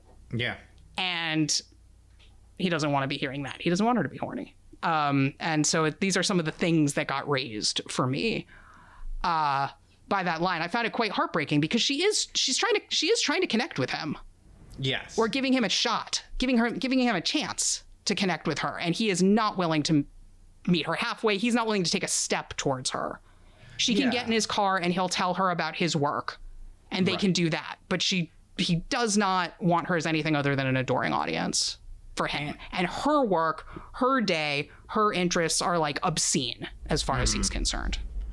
And there's a quote pulled from one of the articles that we read that touches on that a little bit, but the dynamics of it and specifically his response from Cindy Patton in A Question of Variety, New Forms of Women in Movies from Gay Community News. The notion of silence and language is further explored in two scenes when Christine recites porno stories to her proto-feminist boyfriend. He is disturbed, angry, and shaking. The stories she recites have been part of his male culture, but are subtly changed in text, rendered melodic and powerful by her poetic chanting. I don't know about the last part of it. Of that yeah, I quote. think that's I mean, I think it's a legitimate read. Sure. Like but I think the beginning part of it, I'm like, yes, 100%. That and not up for her argument. Yeah, and one of the things that we definitely saw in reading about like what Betty Gordon talked about the film and what other people talked about the film is part of what is the reversal in this film isn't just that Christine kind of becomes the pursuing noir detective of sorts, but also that she is engaging with and participating as a viewer or as a consumer in certain aspects of male culture where the men around her first shown in her boyfriend there, Mark, and then shown in men when she goes to the adult bookstore. Yes, that part. And then that's like is shown as like something that is confusing and frustrating and angering to those men, because they're like, no, this is our thing. What are you doing here? We don't understand why fucking you're up our thing by being here, by being a participant and no longer being a subject and not an object. I mean,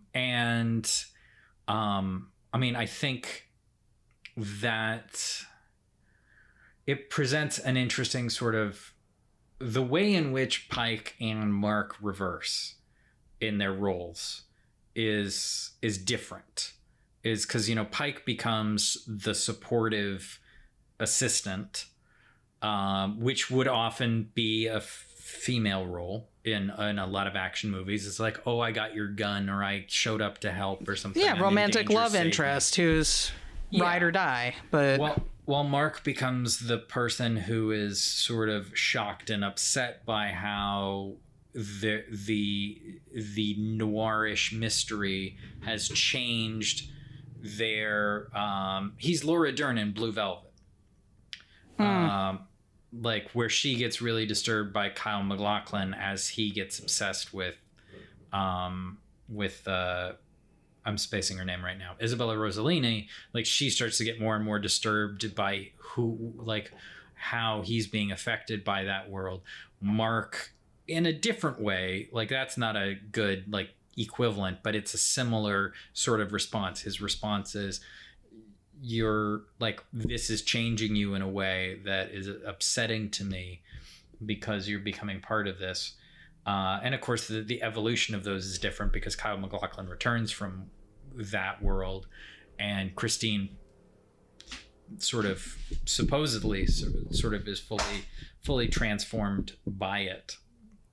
But I think we see those sort of similar characters around. There are other things. That's just the only one that came to my mind. But is it maybe a parallel to the Buffy character in a sense of like, is it really a transformation, or is it more, if not a dropping layers of artifice per se, but still a more getting down to herself, getting in touch with herself? Yeah, you're right. You're right about that. The transformation wasn't quite the right way to put that. Like, but it seemed, I think Mark would. Yeah. I think Mark would have a problem with a similar transformation even if there was no pornography involved. Yes.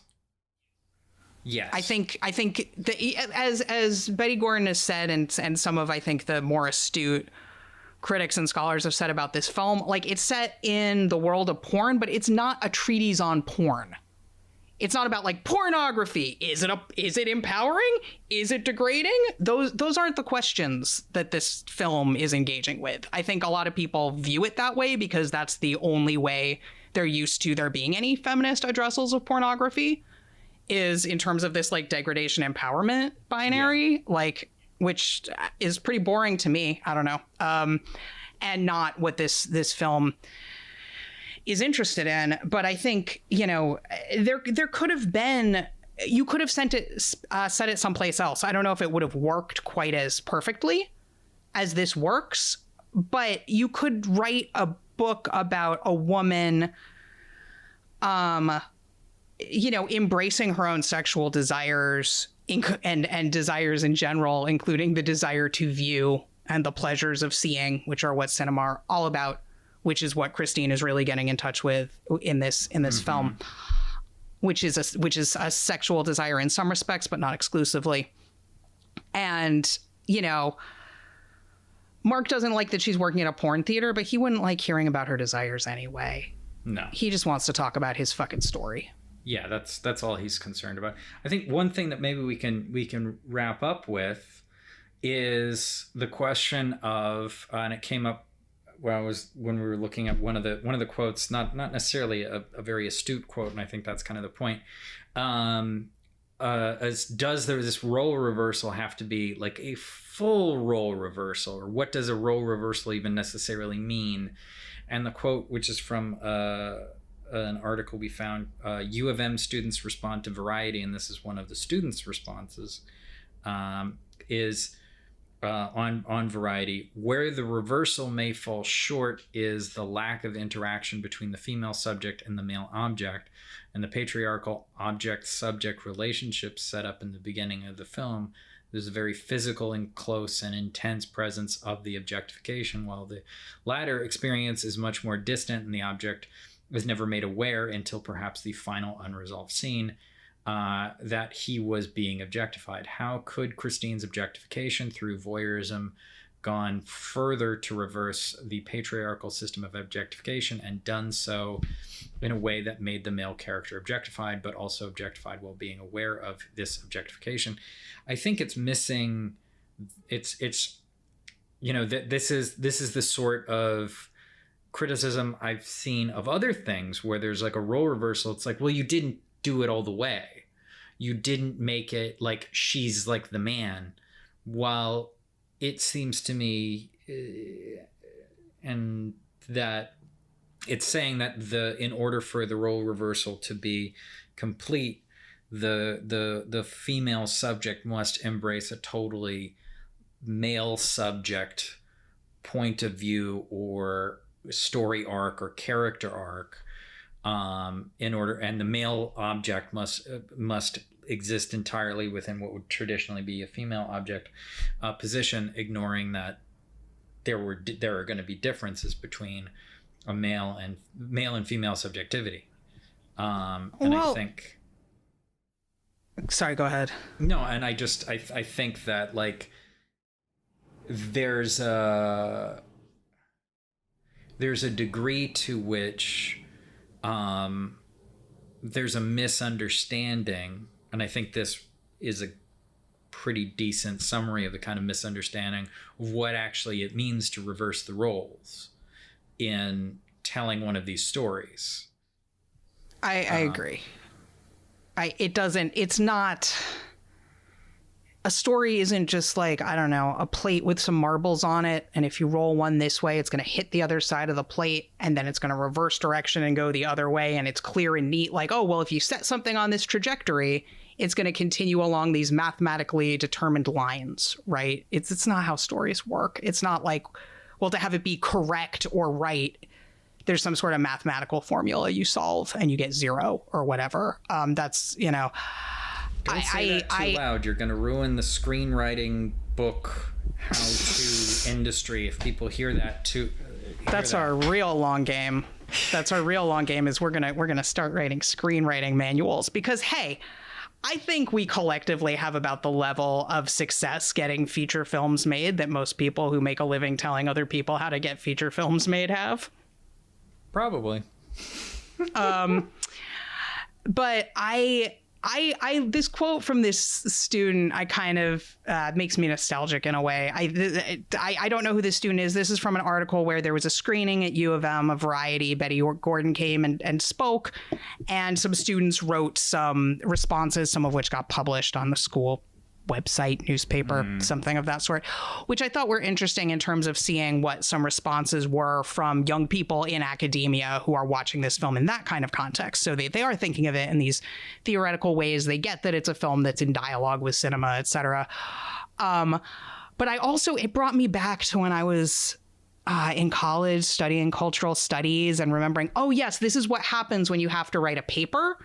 Is you kind of like decide a point and then you argue it fully, whether or not you fully even believe what you're arguing, because it's an interesting and useful, in theory at least, line of thought to go down. There's all sorts of stuff that I think is interesting and useful to read, and it's not about like, do I exactly agree with this or not? It's more like a thought exercise, and that's a lot of what what like this quote felt like to me. I was like, this seems like it was written by a smart person and it makes sense, and I get why you would write this after seeing this film. However, I do not think this is the point of this film. I don't think this is a film about objectification, and I think the concept of objectification is both generally addressed in an overly simplistic way that boils down to objectification is bad.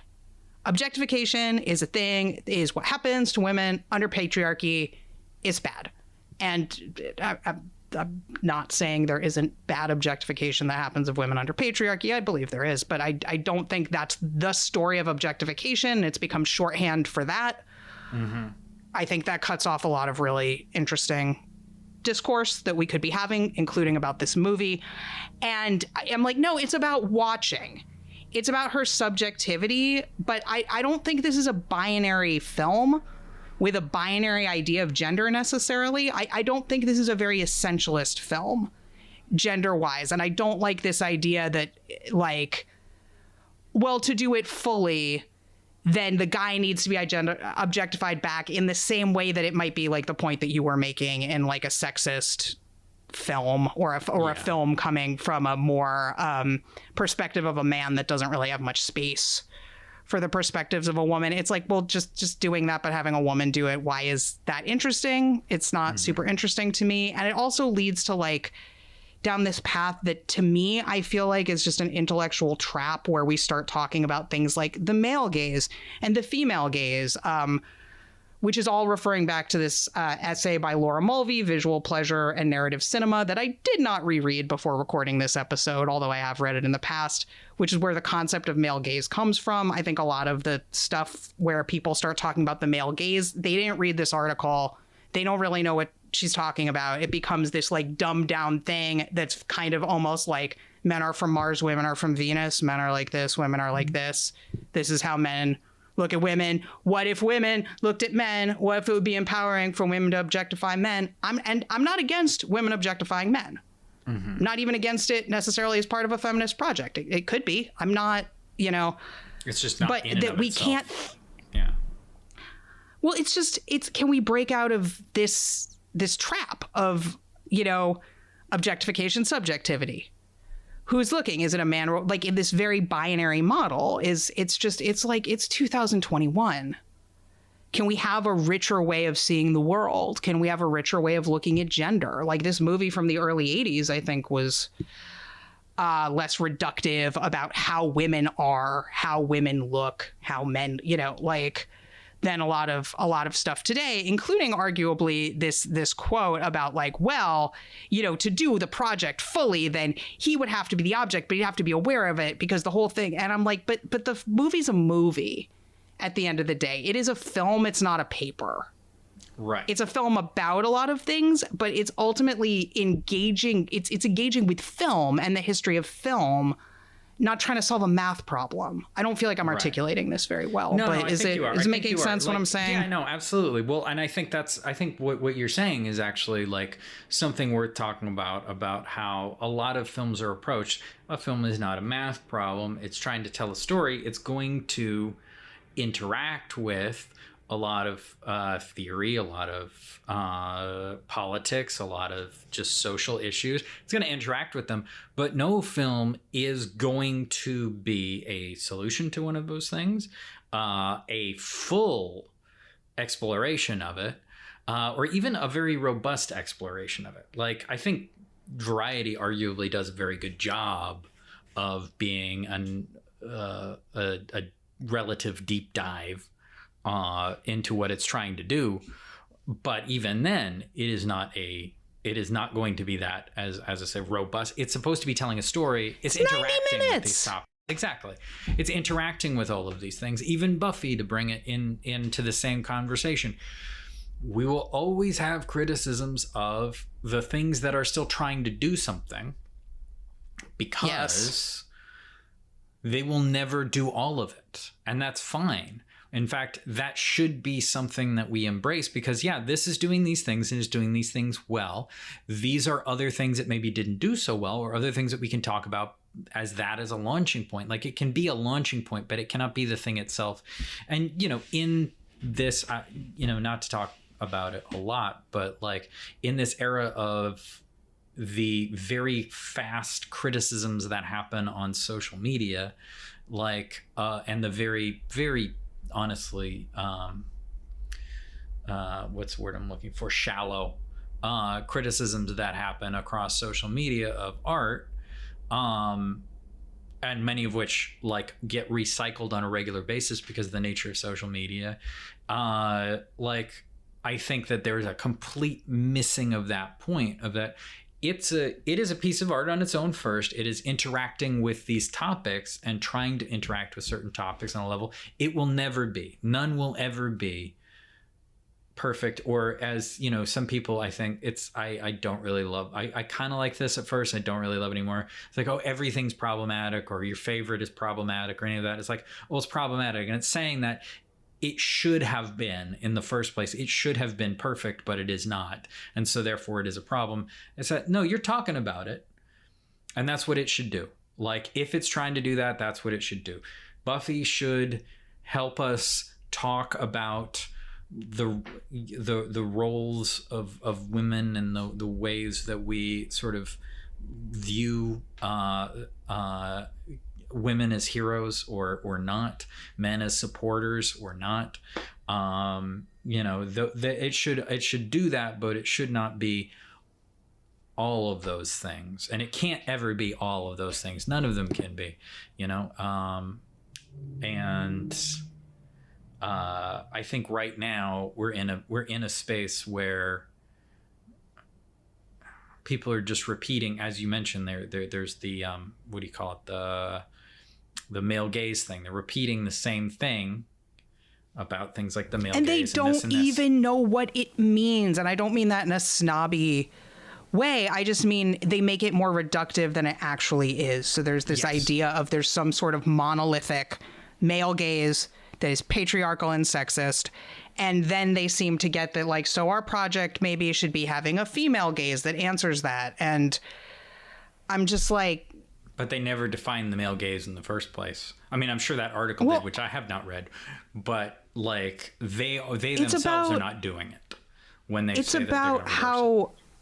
It's a cinema studies thing. It's about how films are constructed and how they're constructed in part largely in a way that's designed to provide pleasure for what's deemed as most primarily like a heterosexual male audience. Like, that's the imagined viewer, and that's who the vast majority of the directors and the cinematographers, at least in the United States, who make films, and in the history of cinema, a very good chunk of the people who were making films in the early decades of cinema were, well, maybe they weren't all heterosexual, but a lot of white dudes who were at least primarily trying to speak to a heterosexual male audience, and oftentimes couldn't even conceive of female subjectivity. This is something we run up against time and time again. And certainly I, as a filmmaker, run up against time and time again, where dudes will be like, but why isn't your script centering me? And I'm like, you're not my target audience. And that is an unacceptable answer, because the target audience for cinema should be straight white guys. And that's what a lot of people believe, whether or not they're aware of the fact that they hold that belief. That's kind of their bias that they're operating within. And I feel like to some of the stuff you raised, that's a lot of why I like Variety so very much. I think it does a better job than most of these films do in recognizing the inherent necessary incompleteness of any given film, and in fact then turn that into part of what their subject is, as well as understanding the importance of what the viewer is bringing to a film, and the viewer being someone who is interacting with a film and creating meaning. That also is built into the structure of how Variety is made. These are people who made this film who were very aware of these kinds of things in a way that I don't think something like Buffy is, which isn't even a dig at it. It's not nearly as theoretical or and as we said, academic or thoughtful a film. No. Well, and I think there's something maybe that's worth thinking about. I don't know that we can necessarily get into it too much, but about that lack of completion, because that is an issue, or and not even lack of completion necessarily in like the end of the film, because there's criticisms of Variety in that it ends on this ambiguous note, and so it feels incomplete, as we mentioned, that's a criticism. But there is an attitude towards films where they talk all the time about, like, there's a plot hole here or a plot hole there. It's like, yeah, they just didn't explain every little step of the way. Like, this desire for completionism, but then also there's a degree to which that is birthed somewhat from the, especially I think more recently, from the explosion of television narrative.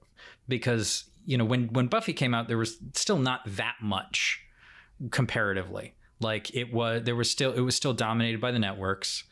Cable was a thing that was growing, but now today, like, we have the explosion of serialized narratives, which are exhaustive in their exposition of things, both because of the structure of television, which explains things every act break, so that if you went away for a commercial. But the response, I wonder if the response to Variety as a thing that is incomplete, that leaves you hanging, but then also, like, every film is incomplete in many ways because there is a subject, there is a life beyond the moments on camera, which is implied, at least implied in a good movie. It's always implied. There's always, like, a sense with film, for the most part, that there are things that happen before you started watching. There are things that happen between scenes that are off camera. I mean, I think back to that object permanence thing we talked about at the beginning of the show. And then, and you know, probably I'm making way more of a topic out of this than it needs to be. But then this is perhaps also related to the fact that we have so many prequels right now.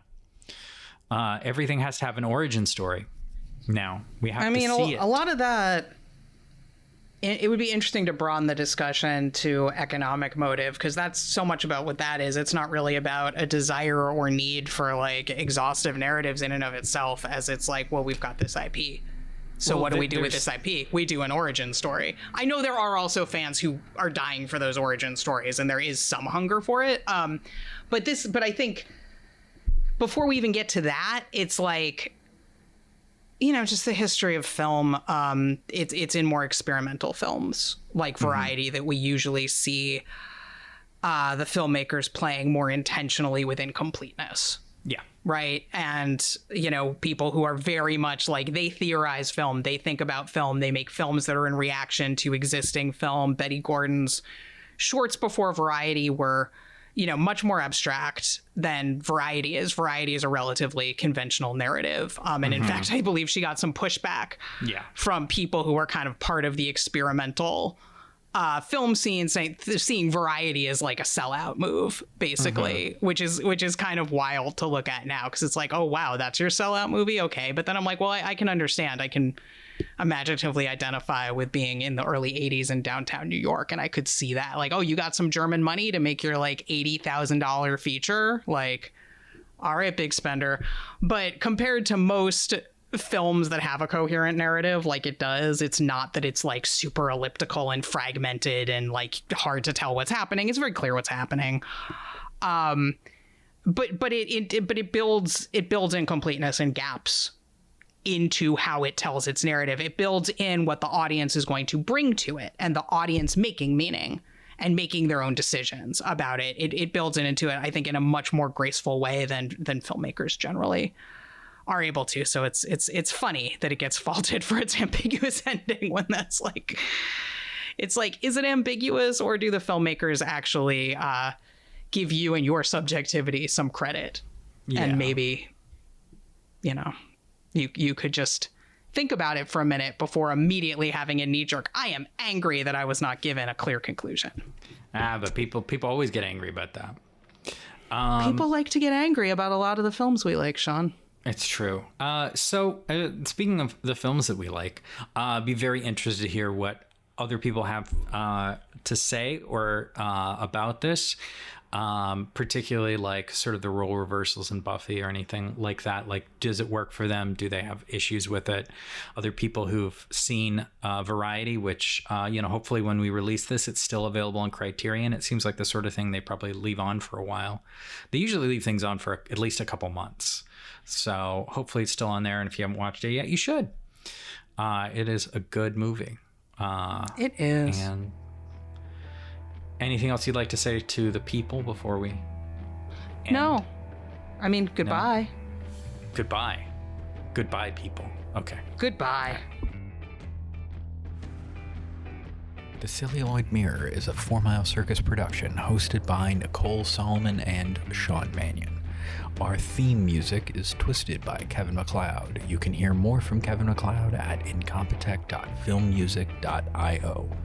Please take a few moments to rate and review The Celluloid Mirror on your podcast platform of choice. It really helps with discoverability.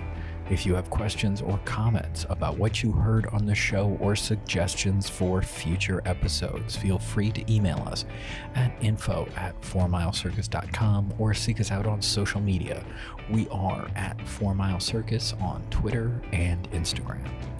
Want more from the Celluloid Mirror, Sean and Nicole? Join our Patreon at patreon.com/4milecircus. You'll get early access to episodes, uncut video of our recording sessions, access to our Discord server, and much more. To learn more about everything we do, visit us at 4milecircus.com. I ended up in that hall of mirrors. There was another girl in there. She looked like me. Exactly like me. Can you come with me in my dreams? What happens when the story dies? The evil is set free. I have to return some videotapes.